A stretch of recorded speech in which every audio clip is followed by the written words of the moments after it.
All righty, welcome back. Let's get right to it. I've been looking forward to this one. Me too. Hall of Famer, former Chargers quarterback, Bay Area sports legend, Dan Fouts joining us. Dan, thank you so much for joining us. Really appreciate it.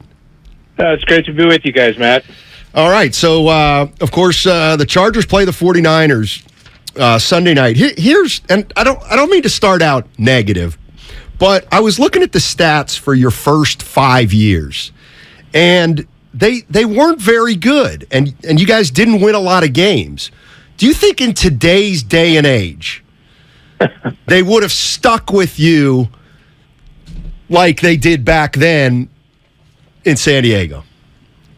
Probably not, but they were stuck with me because they were only paying me about $1 an hour. So it was a financial decision, I guess, on their part. But you know what happened? I did have Bill Walsh as my offensive coordinator in my fourth year, and he helped me a great deal, obviously. But he left the next year, went to Stanford in 1977. So it wasn't until the next year that Don Coryell came, and that's when things turned around for yours truly. Dan, you were the conductor of one of the greatest offenses in football history. You're a Hall of Famer. And I'm telling my partner and the fans, sports can be, fickle. And the reason I say that is Jimmy Garoppolo's quarterbacked in a Super Bowl, gave his team a 10-point lead, quarterbacked last January in his second NFC championship game.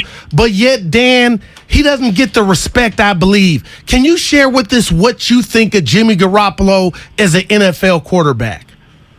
Well, I like Jimmy G. I always have. I just know that it's such a fickle position for the fans more so than for the teammates of Garoppolo. I mean, they seem to play hard for him. He plays his heart out each time. Yeah, you go back to when he got hurt. That one fateful play where he could have stepped out of bounds and avoided, getting a couple of extra yards, but came down awkwardly on his knee. Up to that point, things were going great, but you get the label of being injury prone, and that is a tough one to get rid of, especially for a quarterback, and especially for a team that at the time was struggling to keep the quarterbacks protected. So there's been some things about his career that the fans will get up in arms about, but I go back to the 49er days of John Brody, okay, and how they used to give Brody the business all the time at Kezar. So it's nothing new for San Francisco fans. It's really nothing new for football fans everywhere. Dan Fouts joining us. He's a Hall of Famer, former San Diego Chargers quarterback. The 49ers have some weapons. They got McCaffrey, Deebo Samuel, Elijah Mitchell, George Kittle, etc. You had a ton of weapons in your heyday in San Diego. Did you ever get into a situation where guys just didn't think they were getting the ball enough?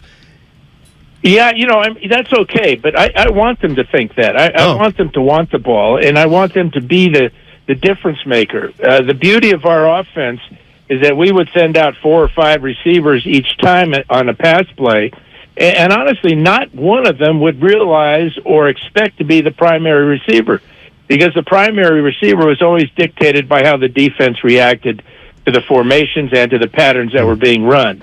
We adjusted a lot of things on the run. Our receivers were very intelligent. Charlie Joyner, John Jefferson, Wes Chandler, Kellen Winslow. They all were unselfish and yet still wanted the ball. And that's the way you want it as a quarterback. Dan, let me ask you this.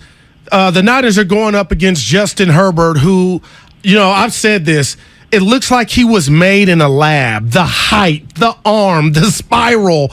Like, when you saw him in college, did you know what? This is you can't miss. This guy is going to take the league by storm. Well, I didn't know if he'd take it by storm as quickly as he has, but I obviously could see the talent.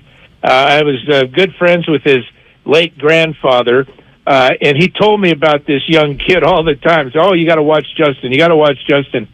Well, I said, yeah, okay, Grandpa, but we'll wait and see. And all of a sudden, he's at the University of Oregon and just lighting it up. And the thing that you saw with Herbert at that time is that there was no square inch on the football field that he couldn't reach. Tremendous arm strength, and he's done a great job of adapting to the NFL and really becoming, as you said, one of the top quarterbacks in just his third year. Dan Fouts joining us on 95.7 The Game, Hall of Famer. Dan Fouts, let me ask you this about the game today. Would you say that you follow it intently, or you here and there?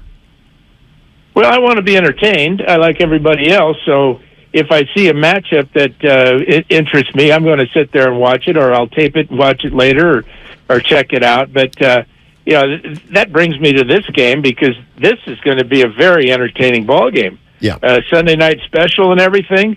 49ers have bounced back, and they look like they're ready to take on the NFC West, while the Chargers are winning, but they're not winning decisively. So it's going to be one of those games that could go either way, but the 49ers certainly look like they're getting more healthy than the Chargers at this point, and it should be, as I said, an entertaining evening. Hey, Dan, I'm curious. Kyle Shanahan, I've called him a genius when it comes to play calling, but, also come down his road for the 10-point lead they had in the Super Bowl and last year in the NFC Championship game. You, as a former Hall of Fame quarterback, is that a coach you would like to play for, the way that you see how he handles offenses and quarterbacks? Well, I think he's done a good job. Okay, I'm kind of spoiled now. You're talking to a guy that played for Don Coryell, right. And with Coryell, that foot on the pedal never came off until the final gun, and that's the way we played. That's the way we liked it, and that's why we had some of the success that we had. Dan Fouts joining us on 95.7. I got to ask you this, Dan. How did you go from being an NFL quarterback to a sports anchor at KPIX? Like, where'd you learn to multitask like that, to be a hell of a football player and then also be a legit media guy, not an analyst, an anchor? Well, people that watched me back then probably would disagree with you. I thought you were all right. Yeah, we loved you. The thing about it was I was following a legend in Wayne Walker, and it was a great opportunity, and I enjoyed my time at KPIX. I worked with a lot of great people there, but when ABC called me to replace Dick Vermeil and team me with Brent Musburger on college football's Saturday ABC broadcast, it was just too good an opportunity for me to get back to what I really love more than anything, and that's analyzing football games live. Let me ask you this, because I'm out here, I'm born in the Bay Area. I know what Bill Walsh meant and the West Coast offense. He was a god. But I grew up, Dan, watching you, Charlie Joyner, Wes Chandler, Chuck Muncie. You just brought up Coryell. Do you think he gets the credit, the just due, for what he's meant to offense in the NFL? Because I know Bill does, and rightfully so, but does Coryell get his credit, Dan?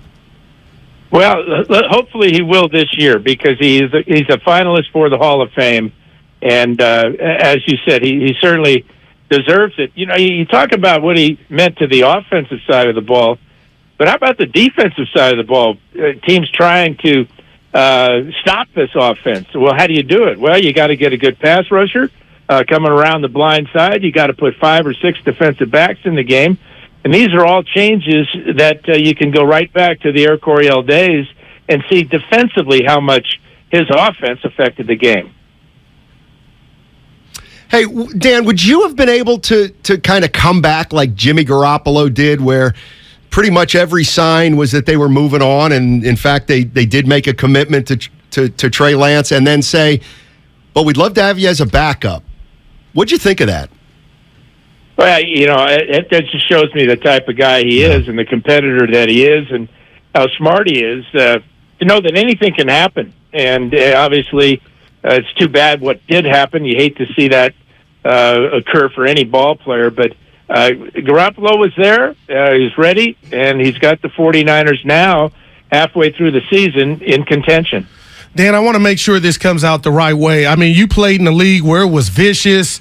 They didn't throw flags. You can do whatever to any and everybody, wide receivers at the line of scrimmage. And we saw, CTE, that come out. We saw what happened to the great Junior Seau. When you're watching a game now and you see a flag from a defender throwing a quarterback to the ground, and we've seen a couple examples here in the last week or two, kind of soft. Do you get mad like that's messing the game up, or do you understand the message they're trying to send in the league? Well, obviously I understand it. It's a quarterback-driven league, and nobody wants to see a second or third team quarterback out there after they're paying, $100 to park their car. So, right. But it does make me chuckle. I don't get mad. I mean, why get mad? There's nothing I can do about it. But it does make me chuckle at times when I see a quarterback get tossed to the ground very gently, right, and he'll look right to the official and say, "Hey, where's the flag?" It is funny. Dan, thank you so much for joining us. Really appreciate it. And enjoy the game on Sunday. Should be fun. Yeah, it should be. Thanks, guys.